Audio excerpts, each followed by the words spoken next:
So what we're looking at here is called the ALTA, American Land Title Association.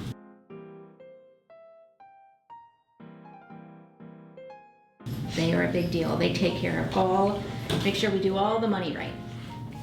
So we're gonna pretend that you two are the sellers, and we're gonna pretend that you two are the buyers, okay? Sellers is everything on your left, buyers is everything on your right. A lot of times we won't have the buyers and the sellers together, but I'm gonna do it as if we were having buyers and sellers together, okay? So this is the standardized form. It itemizes all the debits and the credits in the transaction. If it's not on here, we can't do it. We can't do stuff on the side.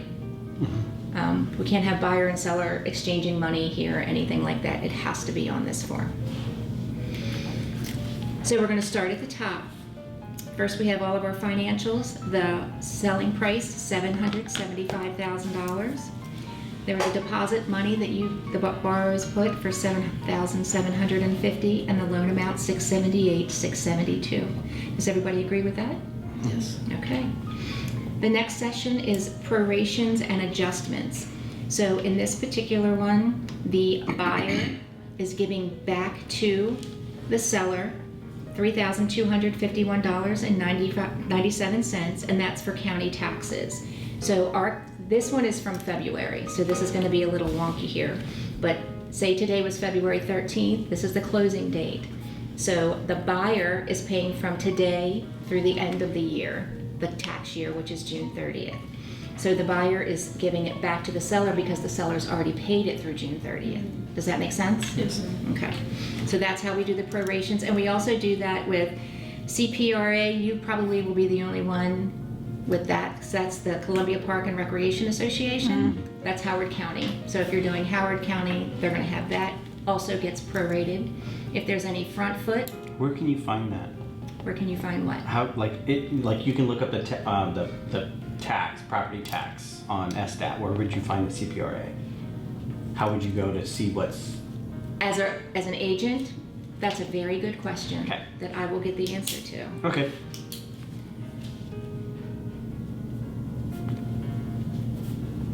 If there Good is question. a public-facing way to find that out. Yeah, I am not sure. Okay.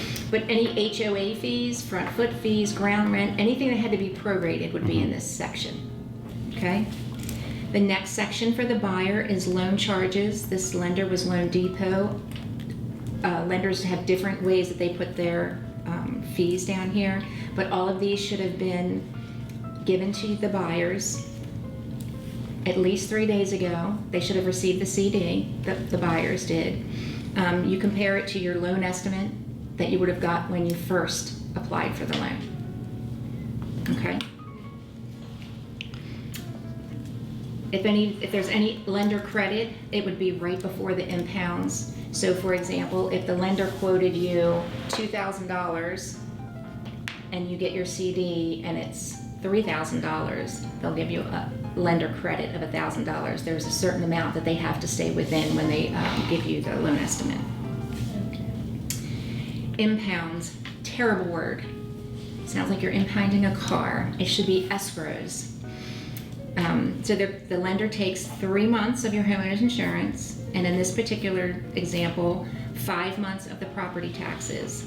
They can only keep a certain percentage in escrow throughout the year.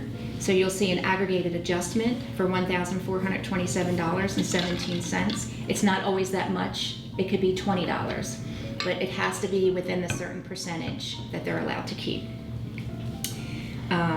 Title and escrow charges, settlement charges. For the seller, there is no settlement fee to Capital Title. For the buyer, we have the $395 fee to pull. You guys weren't here earlier, but we pulled all the information from the house once we got the contract, and then we sent it to an attorney to get reviewed. So the title abstract, that's the written record. The title exam fee is the charge for the attorneys to review the title exam and then come up with things that we need to fix, phone calls we need to make, payoffs we need to make, things like that. The last two the lender's title insurance. If there is a loan on the property, they must get the lender's title insurance. Owner's title insurance is not required, but it is very much recommended, and we'll go over that in a few minutes. And you do get a discount when you purchase both simultaneously. Then we have the commissions. That's going to be changed this year, but it still will be on there, and the admin fees. And again, as a PenFed agent, you charge the buyer and or seller, whichever one you're representing, the $395 fee. It never gets waived. It only gets credited if they are a PenFed member or if they join PenFed during the transaction. Then it will get credited, but it has to be shown on the ALTA statement. PenFed does not charge an admin fee on commercial deals or land deals. It doesn't get waived, it doesn't have to be on here at all. Then we have government recording and transfer charges. For our seller and our buyer, you'll look at the recordation tax, county transfer tax, and state transfer tax. They're split 50-50 per your contract. However, you'll notice the buyer side does not have anything for state transfer tax. That's because you guys are Maryland first-time home buyers. So you get that one time, and it's different than when a lender says, oh, you're a first-time home buyer, so we're gonna give you this grant, this credit. Completely different when we're talking about the Maryland state transfer tax exemption. It's only if you're a first-time Maryland home buyer, and you can only get this one time. So if there were a second time, they would split. They would pay, so right now on this particular one, the state transfer tax that the buyer saved was $1,937.50. Oh, okay. So that's just, so the seller doesn't have to. No, the seller pays their portion. Okay. The buyer doesn't pay their The portion. state waives that portion. Correct. Got it. Exempt. Now, Not waived. sorry. That's okay. Say if they're buying the home together, do they both give up their state waiver? Yes. In one transaction? Yes. If your name is on a deed Yeah. anywhere in the state of Okay. Maryland, you do not get the first time Maryland home buyer credit. Very good question. Yeah. Now, another adjustment. Say he bought a home before, but she didn't, and they're buying it together. Can they still get it waived based off of her? No. Because he's bought it. Again, it's a Very very good nuanced. questions. Yeah, Very it's a good very nuanced questions. thing. Yeah. Yeah. So, Keep asking. Keep them coming. Keep them coming.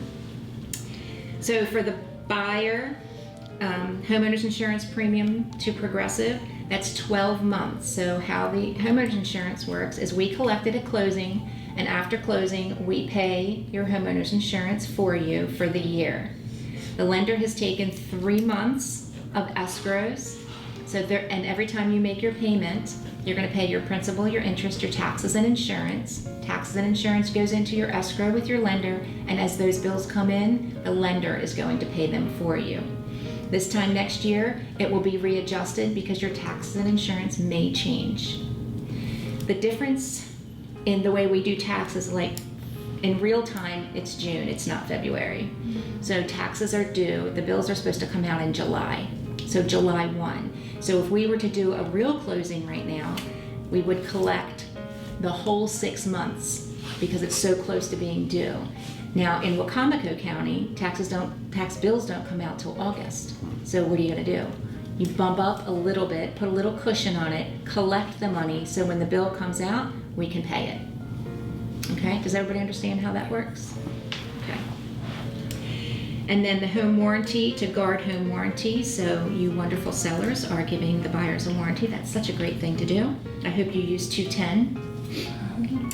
And then also another thing for the seller is we're taking a water escrow. So under miscellaneous, you'll see where it's $200 water escrow. So again, like the taxes, it really depends on when the water bill comes out. In most counties, it's every 3 months. So if it was coming up now, we would do the proration and we would collect money from the seller. When the bill comes in, we pay it, and then we give the money back, the balance back to you. So when the next bill comes in for the buyers, it may still be in their name, depending on when the bill comes out, but the next bill will definitely be in your name. So does anybody have any questions about any of the line items on the ALTA statement? Would you see the seller's mortgage payoff on an ALTA? You would. So for this one, there is none. Right. So under title charges and escrow, there would be a payoff and there would be additional charges for that. So we would charge $230 to get the payoff from the bank, and then there's a $35 release fee to get the release sent back to the homeowners, Okay. the buyers. And then where would you see the actual payoff? It would be on the left-hand side here, right under title and escrow charges. So you'd see the payoff, the charge, and the other fee? Correct. Okay, so all three would be under settlement charges? Correct. Okay. And if there's any other, like some people have their credit cards paid, Yeah. they have, like the lender says you have to pay off these 3 credit cards, that'll all be under miscellaneous. You just collect it and then we pay them. So it doesn't happen often, but it does happen. And if there's a termite, anything that has anything to do with money is on this standardized form. Okay, any more questions?